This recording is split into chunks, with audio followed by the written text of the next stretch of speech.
Hey guys, I'm going to try this new technology that'll allow me to talk to you guys while you're looking at your notes.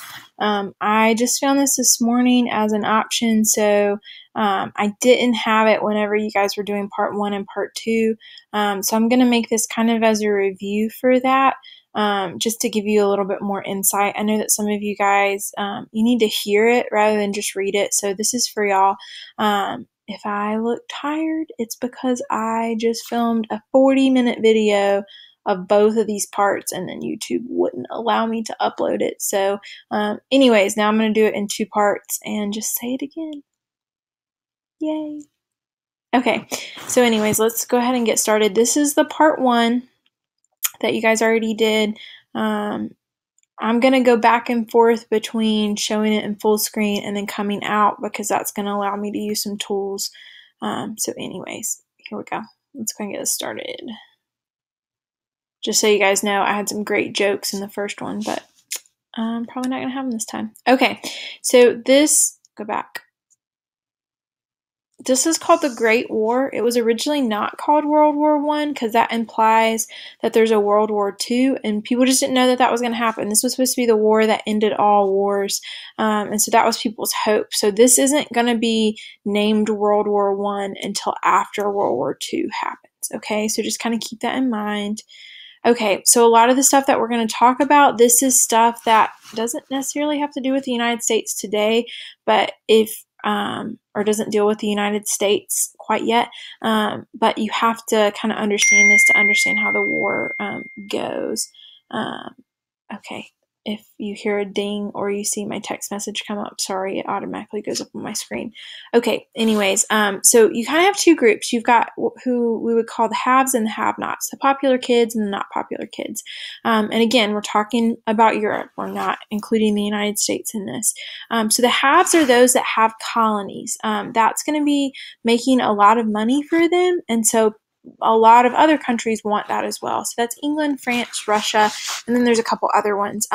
This is going to be the basis for the alliance called the Triple Entente. And we'll talk more about alliances in a second, but just kind of think of it as like a team. Like I've got your back and you've got mine. If somebody messes with me, I expect you to come and help, and so on and so forth. Okay, and then the have-nots, these are people or countries that don't have very many colonies or don't have any at all. That's going to be Germany. Germany has only been around since our Civil War, so they've not been around for super long, so just kind of keep that in mind. Austria, Hungary, Turkey, they're going to form the basis of what we call the Central Powers because they're located in the central part of Europe, or the Triple Entente is another name that we're going to see for them, okay? All right, going forward. Okay, there's a lot of conflict and a lot of suspicion going on in Europe. Okay, I'm going to get out of the screen for just a second and show you a map of Europe during this time period, okay? So there's this chunk of land that's called Alsace, okay? It is like right in here, okay? So you've got France right here and you've got Germany right here. And France and Germany have been they've fought a couple wars with each other in the past, and in the last one, this chunk of land, Alsace, it might be a little bit more over here, sorry, Germany won that land, okay? And so France kind of wants it back, but they're just going to kind of bicker back and forth over that for like a couple hundred years. So that's something that's important to kind of understand, that there's some tension there, okay? England is suspicious of Germany. There's a lot of weird like connections between the royal family in England and Germany and Russia. All of those leaders have the same grandmother, okay? And so look up a family tree sometime on Google since you've got tons of time and you can't go anywhere. It's just very interesting. They're all grandchildren of Queen Victoria, who was the Queen of England like 2 people ago from this time period. So anyways, that's something that's kind of going on. Okay, Austria-Hungary, let me show you who they are. They're right here. they're looking to expand their land. That's not uncommon during this time period. They've taken like Bosnia is down here, and they've kind of taken that land. And so they're just looking to kind of continue on expanding. And then speaking of Bosnia, right here, this is where we're going to have an issue. Okay, let's go back to our map. So Serbia, which is right here, feels that Bosnia should be a part of Serbia because culturally those people are more like these people than they are like these people. Okay, so there's just going to be a little bit of tension there going on. And then also we're going to see that Serbia is going to feel like it is being threatened by Austria-Hungary. And so they're going to look to Russia for some protection. Russia is right here. So Russia and Serbia are kind of forming this alliance too. So basically, it's what we would call a powder keg, which means that it is just sitting waiting for a spark and it's going to explode. Okay, so let's go back to our notes. Oh, sorry, I got to change my mouse. Okay, again, I don't expect you to memorize any of that stuff. But I just kind of want you to know that that's kind of what's going on so you understand how this evolves. Okay, so the acronym that we're going to use to understand what caused World War I is mania. You may or may not have learned this in 7th grade. This is not something that I made up, but it's something that I expect you to know. Okay, so each letter in the word mania is going to stand for a word to help you understand one of the causes. The first one is militarism. So this is just this glorification of the military, this idea of building a lot of weapons, building a really impressive, large military. Germany, that's what Germany's been doing for a couple years at this point, okay? Germany has this incredible economy. They have got incredible factories, and so they're building really impressive weapons. And we'll talk more about those weapons in part 2 of the notes, so we'll get that in just a second. So, what you want to keep in mind is they've spent a lot of time and they spent a lot of money on these weapons. So whenever there's any chance for them to go to war, they kind of want to do that, and they want to kind of flex their muscles and show off their new toys, not tools. All right. So that's the M, that's militarism. All right, alliances. We already talked about this. Think of this as like a friendship or a team, okay? There's going to be 2 teams that kind of start here.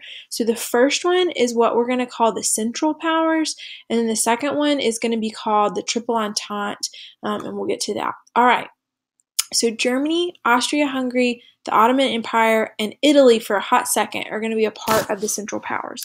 Okay, I'm going to back out of this for just a second, just so I can get my tools here. Okay, so again, that was Germany, which is right here, Austria-Hungary, which is right here, the Ottoman Empire, which is going to be over in this area, and then Italy for a hot second. I'm not going to circle it because Italy is going to jump ship and join a different team. Okay, so those are who the United States would view as the bad guys. That's why I made them blue, like Carolina or Duke. So let's make the good guys, I would say red, but it's not going to show up. Okay, let's make them yellow. Nope, not yellow. Let's make them green. All right, green for go. All right, so the Triple Entente, or the Allies, the reason we're going to call them the Allies is because this is a team that we're eventually going to join. Germany would not have called them the Allies because that wasn't their ally. So keep that in mind. Triple Entente is a better word to use because it just makes more sense. So Great Britain, France, eventually Belgium, which is like right here. We'll talk about them, why they're important in just a second. And then Russia, which is a monster over here. Okay, those are kind of our 2 teams, okay? All right, I'm going to erase this stuff because it stays on my screen even after I change the slide, and then it doesn't make sense why it's there.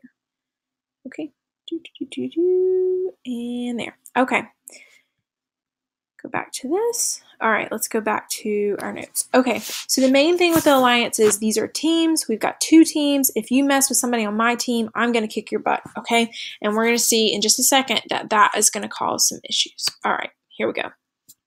So remember, we're thinking mania. M was militarism.